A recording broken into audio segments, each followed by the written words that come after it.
দিনের শুরুতে মার্কেট নিয়ে আমার কোনো স্বচ্ছ ধারণা ছিল না। গতকালকে মার্কেটে বিরাট একটা সেল অফ ছিল, ফলে স্বাভাবিকভাবে এটা একটা স্বাভাবিক ধারণা যে আজকেও হয়তো মার্কেট কিছুটা রেড বা কিছুটা নিচে নামতে পারে। কিন্তু আমার সেট আপে সেরকম কোনো ট্রেড পাইনি বলে প্রথম হাফে 10টা সাড়ে 10টা নাগাদ আমি শুধুমাত্র একটা ছোট্ট একটা ট্রেড নিই।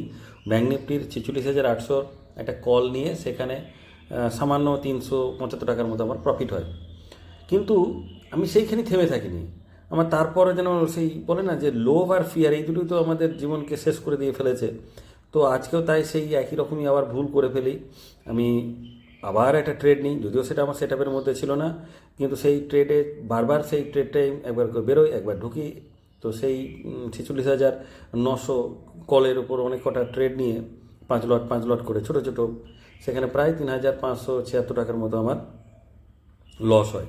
আপনারা সেটা স্ক্রিনে হয়তো দেখতে পাচ্ছেন। আমি জানি না কেন একই রকমই ভুল বারবার করছি, কারণ যে কোনো ট্রেডিংয়ের একটা মূল মন্ত্রই হচ্ছে যে লস আপনার থাকবে। প্রত্যেক দিন আপনি সবুজে শেষ করতে পারবেন না, প্রত্যেক দিন প্রফিট হবে না। তো লসটাকে কিন্তু আপনাকে মেনে নিতে হবে। তো এই যে মেনে নেওয়া, এই যে যন্ত্রণাটাকে মেনে নেওয়া, যে না চলো আজ আমার লস হয়েছে, আজ আমি মার্কেটের কাছে হেরে গেছি, মার্কেটের কাছে মানে স্বীকার করে নেওয়া যে ঠিক আছে আমি আজ হেরে গেছি, পরের দিন আবার থাকবে, সেইটা যেন আমি এখনও কিছুতেই করে উঠতে পারছি না। তার কারণ আমি নিজেও জানি, মাথায় বারবার আমি এটাকে নিজেকে বারবার বলি যে ছোটো চলো স্মল লস হোক, কিন্তু বিগ লস যেন কখনো না হয়। কারণ আমার বহুবার এরকম অভিজ্ঞতা গেছে যে মাসে আমি 40-35 হাজার টাকার মতো প্রফিট আছে, তারপরে একটা বড় লসে আমাকে একদম সেম কষ্ট করেছে। আজকের দিনটাও ঠিক যেমন সেই একই ঘটনায় ঘটলো, একই রকম আমি রিপিট করলাম। সত্যি আমি একের সময় নিজেও বুঝে উঠতে পারছি না যে ন্যাড়া বেলতলায় কবার যায়, একই ভুল। কারণ আমি তারপরে আবার আমি কয়েকটা ট্রেড নিই, সেই ট্রেডগুলো কিন্তু আমার সেট আপের মধ্যে আসছে না, বা কখনো হয়তো সেট আপ থেকে বেরিয়ে চলে গেল, কারণ সিস্টেমে তো সবসময় তো চোখ দিয়ে রাখছি না। মোবাইলে হয়তো দেখলাম কয়েকটা ট্রেড আমি নিলাম মোবাইলে, তো চলো 300-400 টাকায় প্রফিট হলো, ঠিক আছে। আমি এমনও হয়ে গেছে, আপনি স্ক্রিনেও দেখতে পারবেন, আমি আমার যেখানে 2,000 টাকার মতো লস ছিল সেটাকে দিনের শেষে আমি 400-430-300 টাকার মতো আমি লসটাকে কমিয়ে নিয়ে এসেছি। তারপর কি হলো, না না সেটাকেও নিতে হবে না, আমাকে প্রফিটে যেতে গিয়ে শেষ করতে হবে। তার জন্য আমি আবার বেশ কয়েকটা ট্রেড নিলাম। 46,800 আমি কল নিলাম 5 লটের। সেখানে প্রথম কিছু প্রফিট দেখাচ্ছিল, 500-600 টাকার মতো প্রফিট দেখাচ্ছিল, কিন্তু সেটাকে আমি হোল্ড করে বসে, আমি এমনিতে হোল্ড করে থাকি না, আমি সবসময় মোমেন্টামে আমি প্রয়োজন হলে 5-6 পয়েন্ট চুরি করে নিয়ে বেরিয়ে চলে এসো। কিন্তু আজকে কী করলাম, না আমি হোল্ড করে থাকলাম, ধরে থাকলাম, এবং ধরে থেকে সেখানে আমার একটা বড় লস হলো। এবং বড় লস যখন হলো, তখন আমি যখন দেখছি যে আমার লোকসানের বহরটা অনেকটা বেড়ে গেছে, তো চলো এবার সিস্টেমটাকে বন্ধ করতে করতে হবে না। কারণ এমনিতেই 3টের পর ট্রেড করা যাবে না, এটা একদম একদম একদম বাঁধা একটা নিয়ম হওয়া দরকার প্রত্যেকের। আমিও এটা মেনে চলি যে 3টের পর একদম পুরো সিস্টেম বন্ধ, ল্যাপটপ বন্ধ করে দেবো, আর দেখবো না। 3টের পর আমি আর কোনো ট্রেড করবো না। অনেকে 3টের ওই যে স্পাইকটা হয়, 3টের ক্যান্ডেলটা নিয়ে অনেকে ট্রেড করে, কিন্তু আমি ওটাকে অনেক গ্যামলিংই ভাবি। এবং আজকে সত্যি কথা বলছি, আমি সারাদিন যেন গ্যামলিংই করেছি, এবং নিজেকে খুব খারাপ লাগছে। আজকে আমার গ্যামলার অ্যাটিটিউড এসেছিলো, কেন জানি না। আমি এই ধরনের ভুল মাসে 1-2 দিন এরকমই করি, এবং সেই দিনই আমার বড় রকম একটা লোকসান হয়।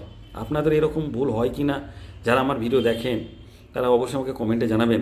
কিন্তু আমি এই ভুল, যদি কেউ মানুষ বারবার একই করে তাহলে সেটা আর ভুল, সেটা তার ভুল হয় না, সেটা তার অভ্যাস। আমিও যেন আমার এই ভুলগুলোকে অভ্যাসে পরিণত করে ফেলেছি। তা না হলে একই রকম ভুল কী করে হতে পারে। একদম গ্যামলার অ্যাটিটিউড, জুয়ারি অ্যাটিটিউডে আজকে আমি ট্রেড করেছি। কোনো ট্রেডের মাথামুন্ডু ছিল না। আমার সেট আপের বাইরে কোনো ট্রেড আসবে আর আমি ভাববো যে এটা ট্রেড, সেটা ট্রেড নয়, সেটা জুয়া।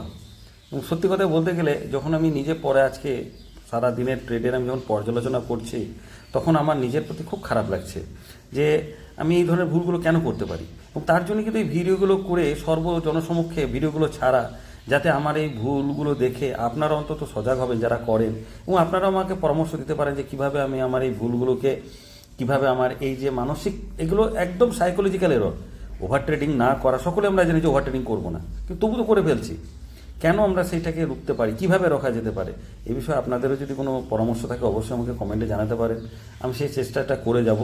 যতদিন আমি এই ট্রেডিং লাইনে আছি, যতদিন ট্রেড করব বা মার্কেটে, ততদিন কিন্তু আমার চেষ্টাটার কোনো রকম কোনো খামতি থাকবে না। তো যাই হোক, তো আজকে এরপরে আবার আমি মানি ম্যানেজমেন্টের কোনো ধার না রেখে আমি যে 5 লট করি, কিন্তু আবার হঠাৎ করে যখন দেখছি যে না আমার অনেকটা লোকসান হয়ে গেছে, সেই লোকসানটাকে আমাকে মেটাতে হবে, আমি হঠাৎ করি 10 লটের 46,800 কল নিয়ে ফেললাম। ওটাও ঠিক তাই, আমার মনে হচ্ছে ওপর উঠবে, মনে হওয়ার তো কোনো ব্যাপার নেই, এখানে একটা সেট আপ থাকবে, তোমার একটা স্ট্র্যাটেজি থাকবে, সেই স্ট্র্যাটেজিতে ট্রেড এলে করবে, না হলে করবে না। এটাই আমি এইভাবেই প্রতিদিন করি। তাতে যদি কোনো দিন ট্রেড না আসে তো করার দরকার নেই। প্রত্যেকদিন তোমাকে ইন্টারডেতে ট্রেড করতে হবে, তার কি কোনো কেউ দিব্যি দিয়েছে? যাই হোক, ব্যাঙ্ক নিফটি 46,800 যে কলে 10 লট নিয়েছিলাম, সেটা আমি শেষ মুহূর্তে আমি সেখান থেকে এক্সিট করতে পারি এবং সেখানেও বেশ ভালো রকমের একটা লস দেয়। প্রায় 4,482 টাকার মতো লস হয় এবং টোটাল আমার আজকে দিনের শেষে 5,283 টাকা লস হয় এবং সব শুদ্ধ প্রায় 7,000, ব্রোকারেজ মিলে আমার 7,000 টাকার মধ্যে আজকে লস হয়েছে। Profit and loss part of the game, এটা স্বাভাবিক, কিন্তু আপনাকে সবসময় খেয়াল রাখতে হবে যেন লসটা যেন ছোট হয়। প্রফিট আপনি বড় করুন, প্রফিট আপনার ছোটো হোক, কিন্তু লসটা যেন ছোটো হয়। বড় লস হলে কিন্তু আপনার মেকআপ করতে পারবেন না বা আপনি কখনোই প্রফিটেবল ট্রেডার হতে পারবেন না। আমিও সেটা জানি, কিন্তু তবুও আমি সেই একই ভুল করে ফেলছি। আমি জানি যে 3টের পরে কখনোই ট্রেড করব না, তবুও আমি সেই একই ভুল করে ফেলছি। আমি জানি যে কখনোই সেট আপের বাইরে আপনার যে নির্দিষ্ট একটা স্ট্র্যাটেজি আছে, সেই একই স্ট্র্যাটেজিতে আপনি কাজ করবেন। সেট আপের বাইরে, স্ট্র্যাটেজির বাইরে আমি কোনোদিন কোনো ট্রেড নেবেন না, তবুও আমি হোপ ট্রেডিং করছি। আমি জানি যে মানি ম্যানেজমেন্ট ঠিক রাখা দরকার, আপনার যতটা লস নেওয়ার ক্ষমতা ঠিক তত কোয়ান্টিটি আপনি লট কিনবেন, তবুও আমি সেখানে কিন্তু ভুল করে ফেলছি। লস মেকআপ করার জন্য তাড়াতাড়ি আমি আরও বেশি বেশি লট নিয়ে ফেলছি। তো যাই হোক, আজকের ভুলগুলো যাতে আগামী দিনে না করি তার জন্যই সর্বসমক্ষে এগুলো উজাড় করে দেওয়া, যাতে আপনারা ওইগুলো দেখে আমি যেন আরও লজ্জিত বোধ করি। এবং আমার এই ভিডিও থেকে আপনারা যদি কিছুটা উপকৃত হন, কিছুটা ভ্যালু আপনাদের জীবনে অ্যাড হয়, কিছুটা যদি শিখতে পারেন, তাহলে অবশ্যই এই ভিডিওটাকে লাইক করবেন, আমার চ্যানেলটিকে সাপোর্ট করবেন, অবশ্যই সাবস্ক্রাইব করবেন এবং আপনারা যদি কিছু পরামর্শ থাকে অবশ্যই কমেন্টে সেটা জানাবেন।